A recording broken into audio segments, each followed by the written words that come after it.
Hey guys! Ito po si Divine Tarot 888 para sa inyong General Tagalog Reading Love Message para sa kahit anong zodiac sign. General reading po ito at napaka-specific po ng message.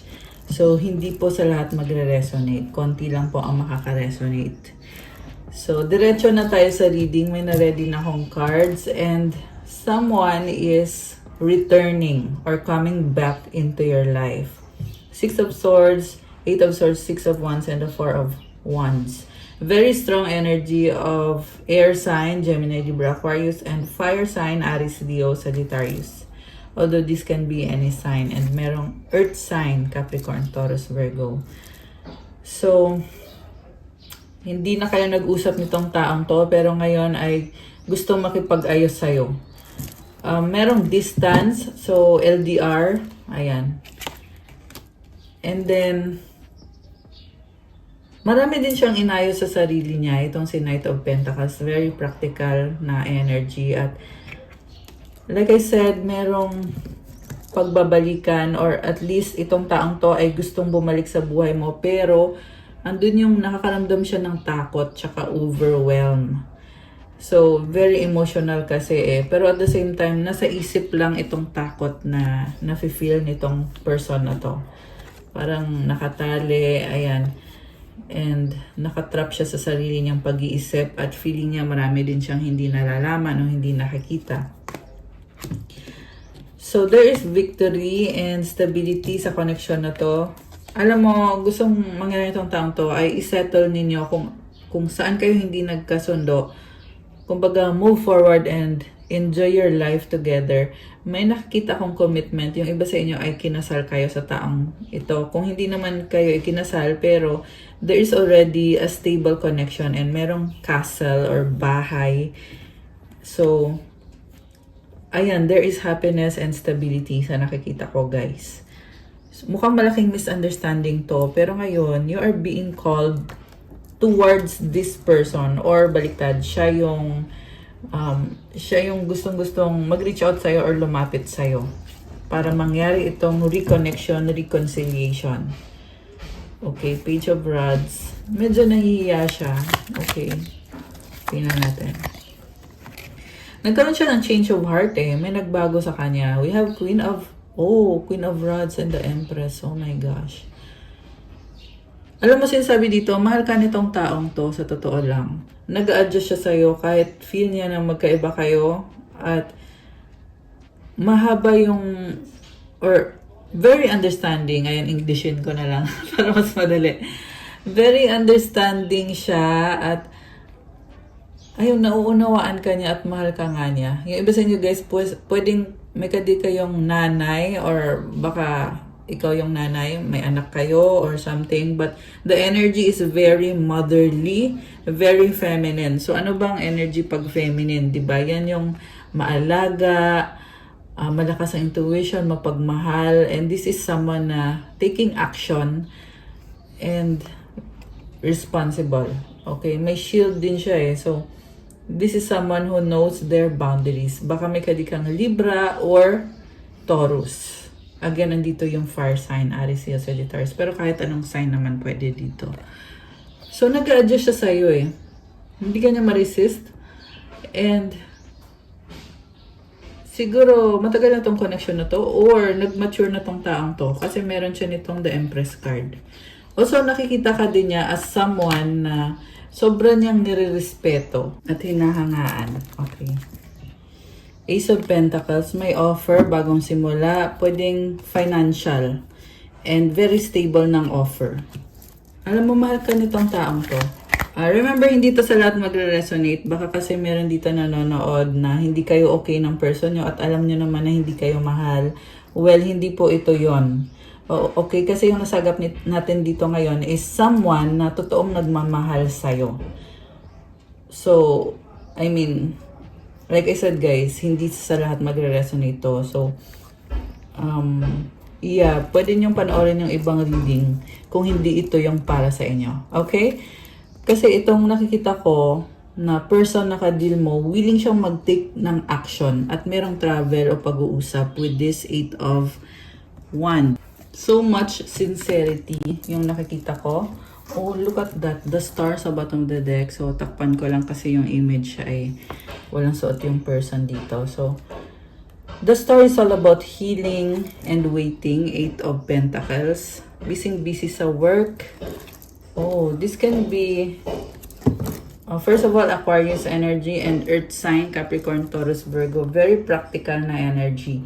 Breadwinner yung nakikita ko dito. So, this person is a breadwinner or someone na masipag at very practical. Sabi ko nga, 6 of Pentacles. So, merong give and take sa connection ninyo. Ibig sabihin, hindi ito basta lang nagtatapos sa isang misunderstanding. Okay? Kasi, reconciliation na to yung nasagap nating kwento ngayon. Oh my gosh, it's the Emperor. It's your divine counterpart. So, kanina, ayan Empress and the Emperor. This is the one meant for you na makakasama mo or makakatuluyan mo. Knight of Rods, experimental or andun yung hindi sure kung paano ka lalapitan, paano ka i-approach or kakausapin. Pero like I said, very sincere. Knight of Swords, the Death card, and the Two of Swords. So, ito na nga, hindi kayo naging okay dahil sa misunderstanding na nangyari. Pero andun din yung pagiging responsible nitong taong to na kaya niyang harapin ulit yung mga misunderstanding niyo at isettle kung ano yung dapat isettle. So, the Death card, ending na to ng isang cycle na hindi maganda. So, I feel like this is on the process. Ibig sabihin, kailangan nyo pa itong pag-usapan nitong taong kadil mo kasi someone here is afraid. Okay? Bakit siya natatakot? Kasi I feel like you cut them off all of a sudden. Bigla mong in-end yung connection. So, ginosting mo tong taong to. Kaya, yun yung fear niya. So, 3 of Wands. Okay. Now, nakikita ko na kinoconsider nyo pareho yung situation or yung connection ninyo. Kasi nagkaroon ng something toxic dito. Pero, sa huli guys, nakikita ko pa rin yung the fact na you are meant to be together with this person. Okay? Anong outcome dito sa connection na to? The Strength card and the Temperance card. Baka ang kadil mo ay Leo or Sagittarius. Scorpio, malakas din. Nga pala, Scorpio season na ngayon. At birthday na ng mga Scorpio. Happy birthday sa inyo mga Scorpio. At ako, Scorpio din ako. Kaya, happy birthday sa atin. O, diba? So, comment nyo nga kung kailan ang birthday nyo para mag-greet namin kayo. Happy birthday sa atin, mga Scorpio. Pero guys, hindi to Scorpio reading lang, okay? This is general, lahat ng zodiac signs, kahit sino pwedeng mag-resonate dito. So, anyway, back to our reading. Itong taong to, may mga struggle siya sa buhay niya na nahihirapan siya pero tinitiis niya. Okay? Mahaba rin yung patience at very spiritual kind of person. So, mahirap din sa kanya pero sa nakita ko, strong itong taong kadil mo. Sa totoo lang. Okay? Yung strength niya ay sa loob yan Ibig sabihin, kahit anong situation ang meron siya, pero kaya niya. Matalino siya at alam niya kung anong dapat gawin. 10 of Cups. Wow.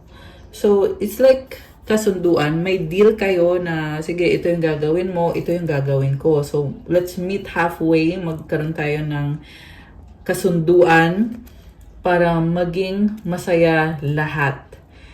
And, pwedeng ikinasal na kayo kasi family tong energy na to Or ikakasal. Pwede din to guys na proposal for wedding or for marriage. Yun. So, ayan, kung sikreto to, ayan, hindi na sikreto kasi sinabi ko na. Kasi hindi naman nagsasabi tong taong to Tahimik lang siya, ginagawa lang niya kung anong dapat niyang gawin. Pero hindi niya sinasabi sa'yo yung totoong plano niya, yung gusto niyang gawin at gusto niyang ma-achieve sa relationship niyo. Hindi na niya kailangan ipaliwanag or sabihin. Isa pa sa nakikita ko, nakafocus siya sobra. And meron ditong Three of Pentacles. This is partnership naman to. So, this is someone na magaling siya sa mga network or sa connection. Mukhang very hardworking din talaga yung taong kadil mo. So, mukhang very ideal na talaga to bilang isang partner. Pero wala namang perfect na tao, guys. Ideal lang yung sinabi ko. Ibig sabihin pag ideal, so ano siya, malaki yung chance na mag-workout. Okay? So, Page of Pentacles, andun yung feeling na nagpaplano pa lang na paano ba to aayusin. Pero sa totoo lang, nakikita ko yung sense of stability and yung foresight. May tinitingnan talaga siya na ito yung gusto kong mangyari, ganito, ganyan. Hierophant and the Four of Cups. Okay, hindi siya masaya sa mga nangyayari. Kaya gusto niyang baguhin at gusto niyang i-bless yung situation. Kasi nga, natauhan siya So, hindi din naman madali yung pinagdaanan mo with this person. Kung ano man yung naging argument ninyo, sinasabi naman dito na ending na yun So, ngayon sinasabi niya dito na hindi siya masaya sa mga nangyari. Kaya ngayon, ang gusto niya mangyari ay magkaroon ng blessing. Okay? Hierophant.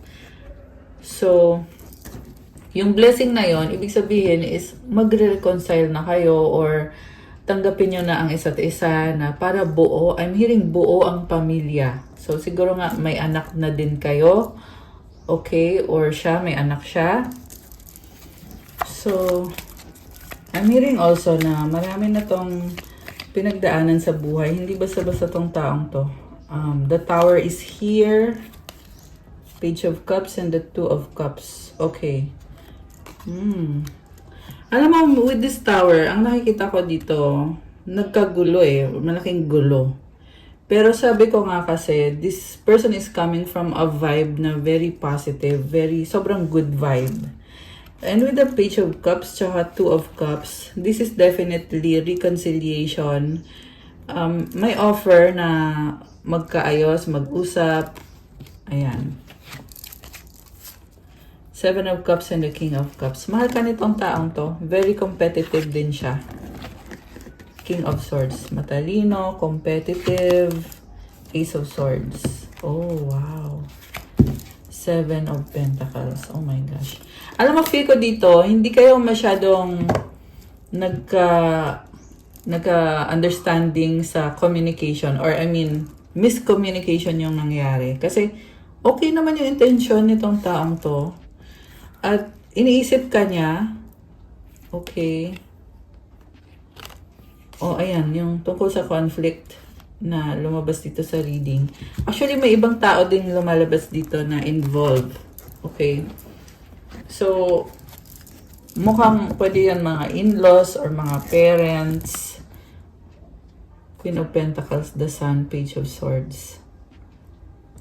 So, someone wants to start all over again kasi curious siya sa'yo at gusto kanyang alagaan, gusto niyang magpakita ng care sa'yo. Nakikita ko din na you will reciprocate kung ano yung ginagawang effort nitong taong to kasi you are a leader. Sabi dito, you know, alam mo kung anong katotohanan and you are also very, ayan, si Queen of Pentacles, very practical and motherly din ng energy. And very independent financially.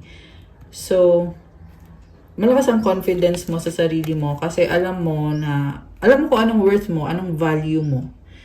So, kaya hindi ka din naman basta-bastang ma-intimidate ng taong to dahil lang doon sa mga nangyayaring misunderstanding. Actually, mga tao. Okay?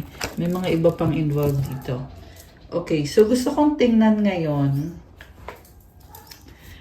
Ano ba? Okay, tingnan natin to. Balance. Love is not always about agreeing just for the sake of it. A great relationship is one that both supports and challenges. Okay, binabalansin yung isa't isa. Yung relationship nyo may mga ups and downs. Which is normal lang naman yun. Okay? Wala namang, sabi ko nga kanina, wala namang perfect na tao. Wala ding perfect na relationship. Okay, and we have this: imagine all unwanted thoughts dissolving into light, creating room for new opportunities and possibilities for your life. So, naaalis na yung mga sadness or mga misunderstanding na nangyayari. Time heals, and ito na nga, it's making way para magkaroon na ng bagong simula sa inyo ng taong to.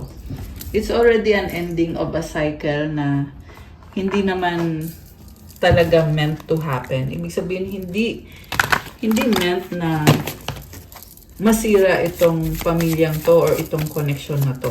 Okay? Itong relasyon na to. Kung ano man to, guys. Comment nyo nga dyan. Nga pala, pa-like po ng video. And also, comment nyo kung kilala nyo na ba ako or kung ngayon nyo lang ako napanood. Kung subscriber na ba kita or kung hindi pa, please do subscribe and comment para ma-acknowledge nyo na kailangan nyo ng gabay or guidance para masagap natin ang kwento ng buhay nyo at magabayan kayo. Kung hindi naman po kayo interesado sa ganitong klase ng video, ay huwag nyo na pong panoorin. Okay, mamaya po may announcement ako after ng tarot reading para po sa manonood hanggang sa dulo. Okay, yung na-pick up nating card is I am blocked. Okay, so hindi ka niya ma-access.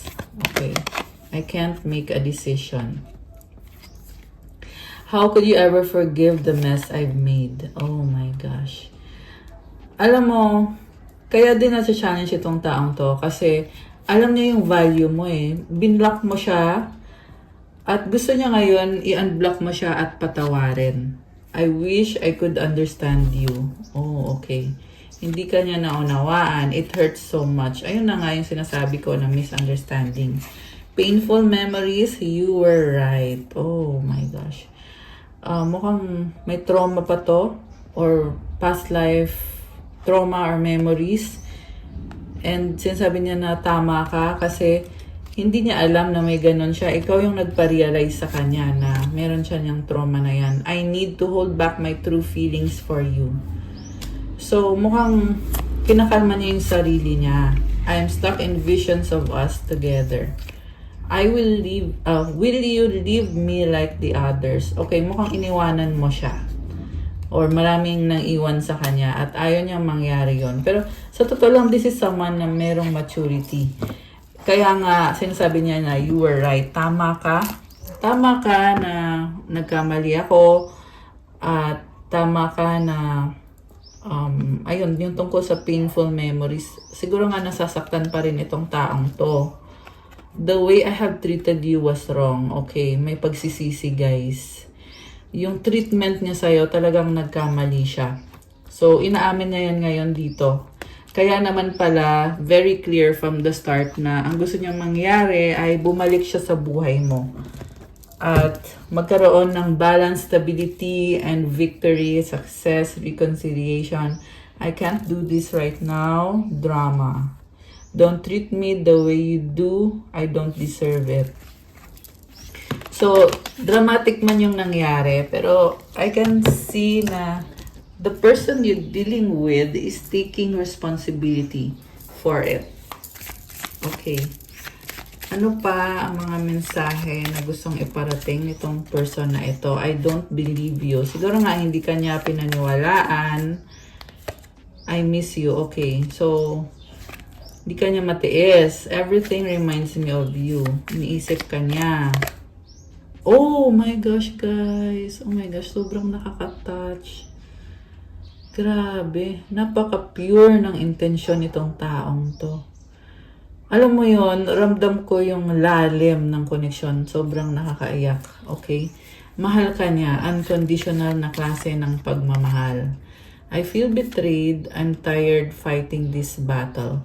So siguro nga merong inner conflict sa kanya. Yan yung dahilan kung bakit nagkaroon ng confusion at misunderstanding. Pero very clear na namimiss ka lang niya talaga at mahal ka niya ng totoong pagmamahal. You are strong. Okay. So, nakikita niya sa'yo, malakas ka. Please help me, I need it. Kailangan niya ng tulong mo. I hide my true self. Okay. Hindi niya maamin yung totoo niyang saloobin. Wow, saloobin! Ang totoo niyang nararamdaman, okay? Parang also very playful ng energy nitong taong ka-deal mo. So, ito, I'm feeling called to open these cards, okay? So, Salve Regina, this is Mother Mary, Mama Mary. Ayan. 4444. Oh, wow. You are protected. Okay. Heart chakra. Wow. Nagbubukas ang heart. Alam mo, napaka-good vibes nitong reading natin ngayon. Inner child healing. Siguro nga, meron siya mga childhood wounds or ikaw yung meron or pareho kayo. At you are working through it, yung mga trauma na yan. Keep calm and enjoy life. So, ito naman pala, kalmado, enjoy, masaya. This is so nice. This is so nice, sa totoo lang. Comment nga kayo kung sino itong nasagap natin. I'm sensing strong Venus energy. So, Venus is Taurus tsaka Libra. Okay? Although this can be any sign, pwede yan Sun, Moon, Rising, Venus mo. Life purpose. Okay. Ito gustong lumabas nito. Tingnan natin. Trust in the, okay, Proverbs 3:5-6. Trust in the Lord with all your heart and lean not on your own understanding. In all your ways submit to Him and He will make your path straight. Magtiwala kay God ng buong puso mo at wag mag-rely sa sarili mo lang na pag-unawa. Kasi iba yung pag-unawa ng tao at ng God. Okay, tao lang tayo. Hindi natin nakikita yung mga mangyayari. Hindi natin alam lahat ng detalye. Pero si God ang nakakaalam ng lahat. At si God din ang makakapagbigay sa atin ng blessing at ng solusyon. Yan yung naririnig kong mensahe. So, kaya kailangan magtiwala kay God. Something about heart. I feel like nagbubukas yung heart chakra mo. Or kailangan mong buksan yung heart mo. Or baka yan yung energy nitong person na to. Pero napakagaan ng energy. Comment nyo nga kung nafe-feel nyo yun. Napakagaan ng energy. Very peaceful. Why? Why is it peaceful? Because God is here sa relationship na to. This is a relationship or a connection guided by the Lord. Okay? Or blessed by the Lord. Kaya nafe-feel nyo very peaceful kayo. Submit to Him and He will make your path straight. So, magtiwala kay God, gawin daw kung ano yung gusto ni God, according sa kung ano yung nararapat, yung nakakabuti sa'yo at sa taong to. Okay? May kailangan baguhin para daw ituwid ni God yung landas mo. So, pag binago mo yan, kung ano man yung ugali na kailangan baguhin, magiging matuwid ang landas. Okay? Or baka yung person mo ay yung merong kailangan baguhin. I'm hearing na ito na nga, nagtatry na, nasa landas na ng pagbabago. Kaya nagbubukas yung heart chakra. So, i-claim nyo yan, guys. Claim nyo itong energy na to. Comment, I trust in the Lord with all of my heart. Comment, heart chakra to claim this beautiful energy. Anything else? Okay, ito. Oh my gosh. Love is in the air. Oh, nice naman. Oh, look, Jesus Christ of Nazareth. Ayan, guys. Comment, Jesus Christ of Nazareth is with me. Oh my gosh. Grabe. New beginning. Wow. Alam mo yung new beginning, galing yan kay Jesus Christ of Nazareth. So, pusuan yun na! Charot. Comment heart, guys. Thank you, Jesus Christ of Nazareth, for the new beginning. Comment nyo dyan. Oh my gosh. Sa totoo lang, kiniklabutan ako. Parang grabe. Sobrang emotional. No? You have good vibes and starseed. I love it. Okay. Comment nga kayo. Kanino tong reading na to? Help others. Ayan, sa bottom of the deck. So, itong starseed na to, you are being called na tumulong sa kapwa mo or marami kang tutulungan ng mga tao na pwedeng ikaw yung nagbibigay ng pag-asa para magkaroon ng bagong simula. Itong mga tinutulungan mo, magbigay ng good vibes, positive energy. That's what I'm hearing. Okay. Anong mensahe ng mga angels mo para sa'yo? Tingnan natin. Mensahe from your angels. Okay. 11:11 intuition. Trust in yourself. Your inner whisper is working hard to let you know it's guiding you. Listen in. What is it saying? Feel it. Where is it telling you to go next? See it. Close your eyes and allow. Trust the path you are on. So, malakas ang intuition mo, kailangan mo lang pakinggan talaga yung sinasabi ng intuition mo at magtiwala ka sa landas na tinatahak mo ngayon. Kasi andyan si God sa'yo, andyan yung mga angels mo, andyan si Jesus Christ. So, magpatuloy ka at magtiwala ka, manalig ka. Yan yung narinig ko, yung manalig daw eh. Ayan guys, so affirmation, i-comment nyo yung affirmation to claim this beautiful energy. Comment, my intuition speaks to me and I listen. I trust that all things are happening for a purpose. May purpose, lahat ng mga nangyayari. Kinakausap ka ng intuition mo. So, ayan, pakinggan mo yung sinasabi ng intuition mo. Nakikita ko yung angel wings na feather. I mean, angel na feather. Feather ng angel, ano ba yan? Ito yung angel wings, so yung tattoo ko. So, ayan guys, very clear na your angels are with you. Isa pang message para sa ating mga earth angels at mga divine beauties na nanonood. 1616 willpower. Grabe, willpower. So, ibig sabihin, you are strong and you are also very intentional. Things may feel out of sync and not within your control. The whisper of the divine is asking that you remember that you are being supported and that your will is your superpower. Determination is key right now. So, yun na nga guys. Yung willpower mo, yan daw yung superpower mo. Grabe. Ibig sabihin, you can create what you want to happen sa buhay mo by your determination, by your willpower.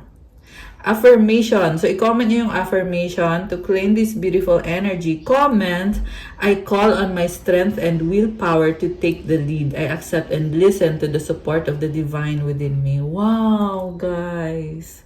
You are strong, you have the power, and you are a leader. You accept and support the guidance galing kay God from the divine na nasa sayo mismo. I love it. Comment, claim willpower, and comment 1111. Anong advice? Tingnan natin Medyo maiksi yung reading natin ngayon guys. Actually, walang kuryente dito. Brown out dito ngayon. Sana matay pa yung candle. Naubos na yung candle. Okay. So, may bagyo kasi, no? So, I hope okay naman kayo. Comment nyo nga saan ang location nyo. Comment nyo dyan, guys. At mag-wish kayo ngayon kasi kukuha ko ng kasagutan sa wish nyo. So, isipin nyo yung wish nyo. Okay, ito. Make a wish. So, may announcement ako, guys, after nitong reading. Okay.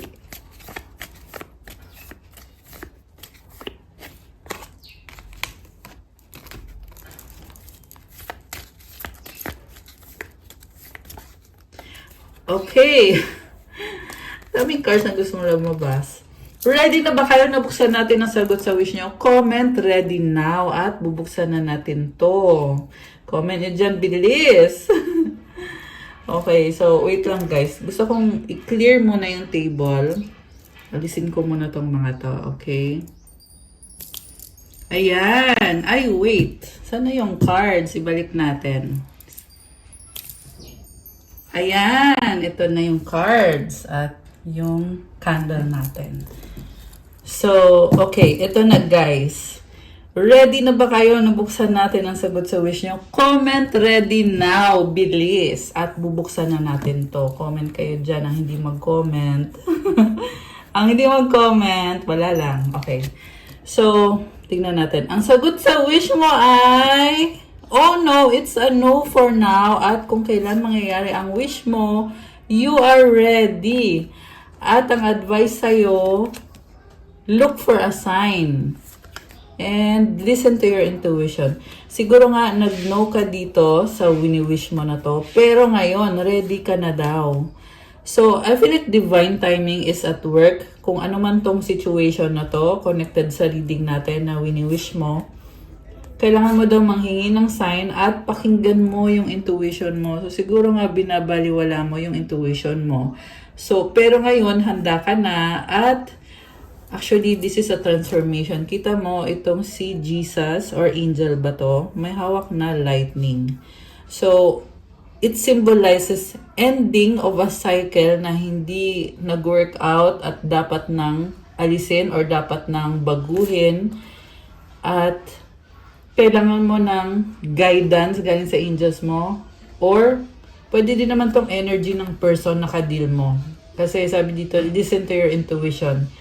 Kasi nga, itong nasa-sense kong energy kasi dito is kailangan mag-adjust sa situation para magkaroon ng healing. Okay? Ayan, guys.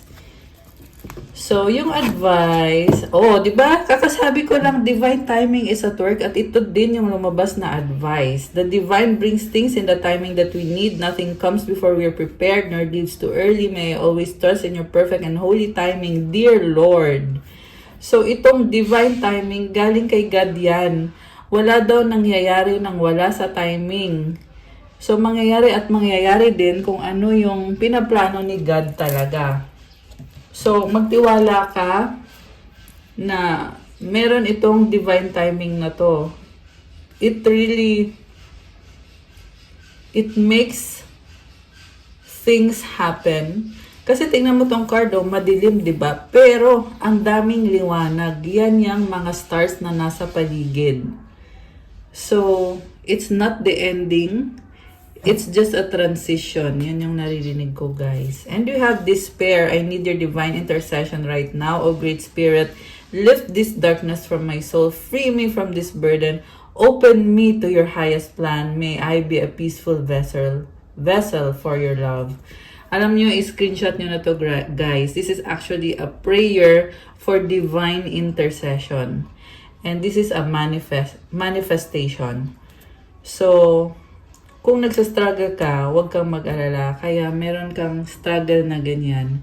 Kasi merong inaalis at merong ibibigay na bagong simula para sa'yo.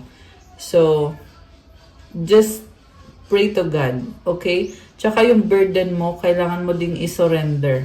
Huwag mong pasanin. Okay? Kaya ka din nahihirapan kasi mabigat masyado. So, cast your burden upon the Lord. At hilingin mo yung peace na galing kay God. At yung love. Grabe. Intense yung mga advice card natin. Pero napaka-positive din at the same time. I love it. Meron pa. Gratitude. Wow. So, find just one thing that you feel grateful for right now and feel that gratitude. Let that gratitude pour through your body. It's a healing balm like the warmth of the sun. Very nice. So comment, thank you God for all the blessings. Comment, I am grateful for all the blessings. And kahit isang bagay lang daw ipagpasalamat mo. Maliit man yan o malaking bagay. Kasi hinihil ka ng pagiging grateful mo, pagiging thankful mo. Tsaka ang ganda ng colors, very light and very positive. So, ayan, i-claim nyo na yan, guys. So, from the universe, when I'm in alignment with the love of the universe, peace cannot be disrupted. So, this is all about peace, having peace in your heart, in your mind, in your life. Kapag daw aligned ka kay universe, you can protect your peace. Okay? So, remember, palagi mo i-protect yung peace mo. Grabe. I love this reading. So, that's all for our love message today, guys. Pa-like po ng video, comment, subscribe, hit the notification bell. Let me know kung nag-resonate ba or kung ilang percent nag-resonate. Announcement, may private reading po para sa dun sa mga kailangan ng gabay. So, if ever nag-resonate kayo at kailangan nyo ng more information, pwede kayo magpabook ng private reading. And another announcement is may promo po ngayon sa private reading. message nyo ako sa Viber or sa WhatsApp para malaman nyo yung tungkol sa promo. Kasi hanggang October 31, 2025 lang. Gusto ko din mag-thank you sa mga nag-avail po ng pa-promo. Thank you so much sa mga Divine Beauties at Earth Angels na nag-avail. Thank you, thank you. Sobrang happy ko sa inyo. Sobrang grateful ko sa inyo for the love and support. And for those naman na gustong magpa-reading pero hindi pa nagpapa-reading, take the chance now kasi naka-promo po hanggang October 31. After that, back to regular price na. Thank you guys! Good day and God bless you all and stay safe. Bye!